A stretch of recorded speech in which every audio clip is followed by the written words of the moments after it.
Hello दोस्तों, मैं doctor Ashok Yadav. दोस्तों, आज हम बात करेंगे कि बच्चों में टीकाकरण क्यों ज़रूरी है, टीकाकरण से क्या फ़ायदे होते हैं, टीकाकरण के क्या नुकसान हैं, टीकाकरण सरकारी अस्पताल में लगवाना चाहिए या प्राइवेट अस्पताल में लगवाना चाहिए, अगर बच्चे का टीका छूट गया उस दिशा में क्या करनी चाहिए। अगला बात करेंगे कि पेनफुल और पेनलेस टीकाकरण, जो आज का सबसे ज़्यादा मुद्दा है कि पेनफुल टीकाकरण और पेनलेस टीकाकरण। तो दोस्तों, अभी हम आपको एक चीज़ डाटा बताएंगे कि हमारी सरकारें इतना योजना चलाती हैं कि हर जगह हर सरकारी अस्पताल में टीका अवेलेबल हो, घर घर जाके टीका लगता है। फिर भी अगर हम बात करें सिंगल डबल एक इम्यूनाइजेशन का, आज 70% इम्यूनाइजेशन है। इतना ज़्यादा कोशिश करने के बाद, इतनी सोशल मीडिया का ज़माना आ जाने पे, इतना जागरूकता होने के बाद भी कंप्लीट इम्यूनाइजेशन की बात नहीं करें, एक डोज इम्यूनाइजेशन की तो 70% ही है। मतलब 100 में 70 का मतलब है कि 4 में 3 लोग इम्यूनाइज होते हैं, एक बच्चा अभी भी अनइम्यूनाइज रह रहा है। दोस्तों, इम्यूनाइजेशन का महत्व समझना सबको बहुत ज़रूरी है, टीकाकरण का महत्व जानना सबको ज़रूरी है। तो जो भी दोस्त ये वीडियो देख रहे हैं वो उन लोगों से शेयर करें जिनके घर में छोटे बच्चे हैं, जो टीका नहीं लगवाते हैं, जो टीका के महत्व को नहीं समझते हैं। चलिए हम शुरू करते हैं, टीकाकरण के फायदे बताते हैं। टीकाकरण से क्या होता है, जिन बच्चे को टीका लगता है, जिस बीमारी के लिए टीका लगता है वो बीमारी या तो होती नहीं, दूसरा अगर वो बीमारी होती है तो बहुत ही माइल्ड फॉर्म का होता है, उससे उस बच्चे के मॉर्बिडिटी और मॉर्टलिटी पे कम होगी, मतलब मॉर्बिडिटी या मॉर्टलिटी नहीं होगी।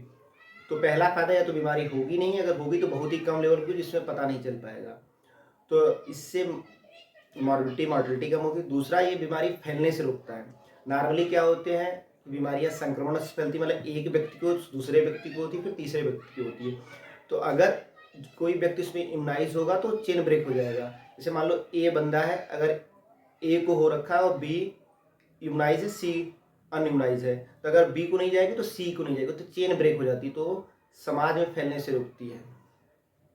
तीसरा, बीमारी के उन्मूलन में, मतलब बीमारी को जड़ से खत्म करने में मदद करती है।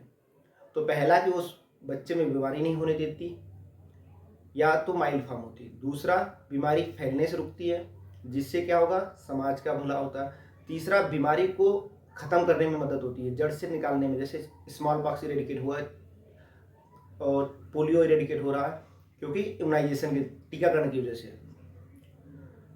तो ये फायदा है कि एक तो बीमारी होगी नहीं, दूसरा बीमारी संक्रमण से रुकेगी, तीसरा बीमारी को जड़ से खत्म होने से। इससे क्या होगा, समाज का भी फायदा होगा, उस परिवार का भी फायदा होगा, देश का भी फायदा होगा।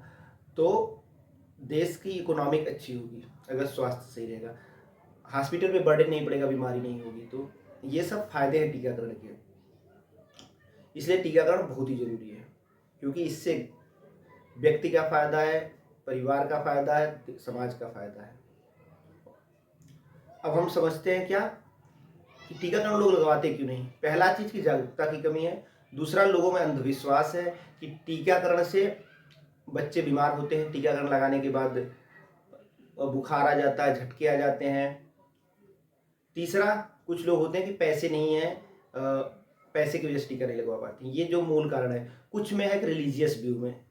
ये 4 मेन कारण है जिसके वजह से टीका नहीं लगवाते। पहला चीज जो मैंने बताया कि जागरूकता की कमी है, उनको इस चीज का ज्ञान नहीं है।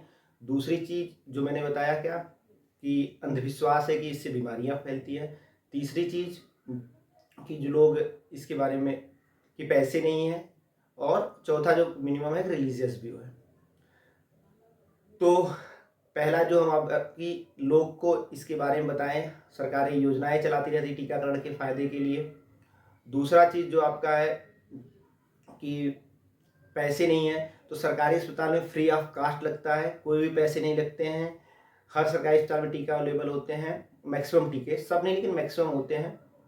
तीसरी चीज जो बात रही रिलीजियस व्यू में, तो टीका में कोई भी ऐसा चीज नहीं होता जो किसी भी धर्म के खिलाफ हो, किसी भी समुदाय के खिलाफ हो। टीके में उस बैक्टीरिया या वायरस के या तो मरे हुए पार्ट होते हैं, या उनके वायरस या बैक्टीरिया की जो बीमारी करने की क्षमता उसको तोड़ दी जाती है, या उसका रिकॉम्बिनेंट फॉर्म होता है। तो आपको इस अंधविश्वास से हटना है। अगला की बीमारी इससे हो जाती है। अभी हम उसको साइड इफेक्ट में बात करेंगे। टीका लगाने का कोई भी ऐसा साइड इफेक्ट नहीं जो जानलेवा होता है। कभी कभार रेयर फॉर्म में एक में जैसे 10 लाख लोग होगा तो एक लोगों को झटके आ सकते हैं, वरना अन्यथा नहीं आते। नॉर्मल बुखार आता है, शरीर में 1-2 दिन के लिए दर्द होता है। अगला है कि जिस स्थान पे टीका लगता है वहाँ पे स्वेलिंग हो सकती है, वहाँ पे रेडनेस हो सकती है। अगर आपके बच्चे को सूजन हो रही है तो आप वहाँ पे बर्फ से सिकाई करें। अगर बुखार आ रहा है तो 1-2 दिन पैरासीटामोल दें। अगर 1-2 दिन से ज़्यादा दिक्कत हो तो आप अपने पीडियाट्रिशियन या जिस डॉक्टर को दिखा लें, वो आपके पास जो पीएचसी सीएचसी पे अवेलेबल हो। अब जो सबसे कॉमन है कि सरकारी अस्पताल लगाया है, प्राइवेट अस्पताल लगवाया। मैक्सिमम टीके चाहे सरकारी अस्पताल हो चाहे प्राइवेट अस्पताल में कॉमन होते हैं। कुछ टीके होते हैं जो सरकारी अस्पताल में अवेलेबल नहीं होते हैं। जो मैक्सिमम बीमारी के टीके हैं वो सरकारी अस्पताल में अवेलेबल होते हैं। सरकारी अस्पताल में लगवाने के फ़ायदे होते हैं, फ्री ऑफ कास्ट लगता है, कोई भी पैसा नहीं लगता, तो मैक्स सब लोग लगवा सकते हैं, इजीली अफोर्डेबल होता है। आपके आसपास पीएचसी सीएचसी जिला अस्पताल medical college even anganwadi worker से लगवा सकते हैं, उनकी मदद से लगवा सकते हैं। आपके पास एमसीपी कार्ड होता है, जैसे ही बच्चा पैदा होता है मैटरनल चाइल्ड प्रोटेक्शन कार्ड होता है, उस पर सब कुछ मेंशन होता है। आप वहाँ पे डेट करते रहो, उस हिसाब से फॉलोअप करके लगवा सकते हैं। अब रहा बात की क्या फ़ायदे हैं प्राइवेट अस्पताल लगवाने के। प्राइवेट अस्पताल में आप किसी भी टाइम जाके लगवा सकते हैं। जैसे सरकारी अस्पताल में होता है कि आप मंडे टू सैटरडे लगवा सकते हैं, तो प्राइवेट अस्पताल में आप किसी भी दिन लगवा सकते हैं। प्राइवेट अस्पताल में हर टीके अवेलेबल होते हैं। अब रहा कि प्राइवेट अस्पताल हर जगह नहीं अवेलेबल है, शहरों में मिलते हैं या कस्बों में मिलते हैं। और क्या सर प्राइवेट अस्पताल का नुकसान है कि प्राइवेट अस्पताल में पैसे लगते हैं, फ्री में टीके नहीं लगते। अब बात करेंगे पेनफुल और पेनलेस टीके की। कोई भी टीका लगता है तो वहाँ पे दर्द होता ही होता है, स्वेलिंग होती है, चाहे आप सरकारी में लगवाएं चाहे प्राइवेट। बस एक टीका होता है जिसका पेनलेस और पेनफुल से रिलेटेड है, वो है डीपीटी, डिप्थीरिया परटूसिस और टिटनेस का टीका। डीपीटी का जो वैक्सीनेशन होता है जो सरकारी अस्पताल में लगता है वो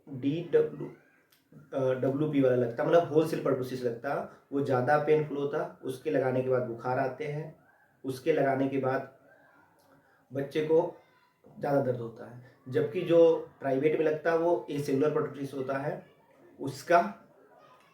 उससे हल्का दर्द होता है, दर्द होगा लेकिन कम दर्द होगा। ऐसा नहीं कि दर्द नहीं होगा, इंजेक्शन लगेगा।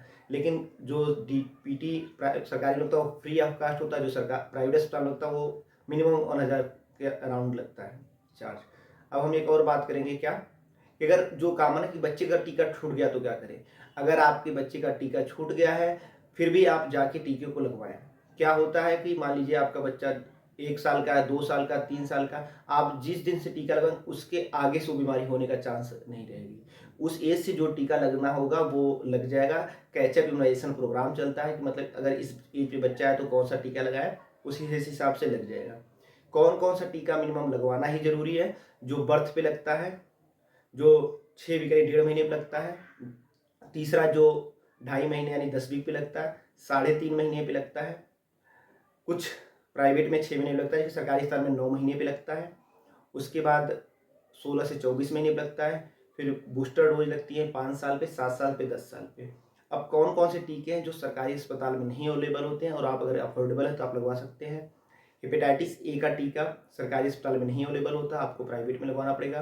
दूसरा जो है वो है वेरिसेला चिकन पॉक्स का टीका, वो भी सरकारी अस्पताल में अवेलेबल नहीं है, आपको प्राइवेट में ही लगवाना पड़ता है। तीसरा टीका है टाइफाइड का भी टीका सरकारी अस्पताल में नहीं लगता, आपको प्राइवेट में लगवाना पड़ेगा। मेनिंजोकाकस का टीका सरकारी अस्पताल में नहीं लगता, आपको प्राइवेट में ही लगवाना पड़ेगा। अब रही बात जेई का टीका कुछ जिलों में जहाँ पे एंडेमिक रीजन है वहाँ पे सरकारी अस्पताल में अवेलेबल होता है, NIS शेड्यूल में सिलेक्टेड डिस्ट्रिक्ट में जहाँ पे एंडेमिक होता है, बाकी अदर जगह नहीं होता। आप नॉर्दर्न इंडिया के हैं, यूपी में ईस्टर्न यूपी के हैं तो आप लगवा सकते हैं, वहाँ पे डिस्ट्रिक्ट अवेलेबल होता है। अगर नहीं है तो आप कोशिश करें कि आप प्राइवेट से लगवा लें। और कौन सा टीका है HPV का टीका अभी सरकार लॉन्च करे, कुछ डिस्ट्रिक्ट में आ गया, आने वाले समय में सब में आ जाएगा। बाकी मैक्सिमम टीके अवेलेबल होते हैं। Thank you.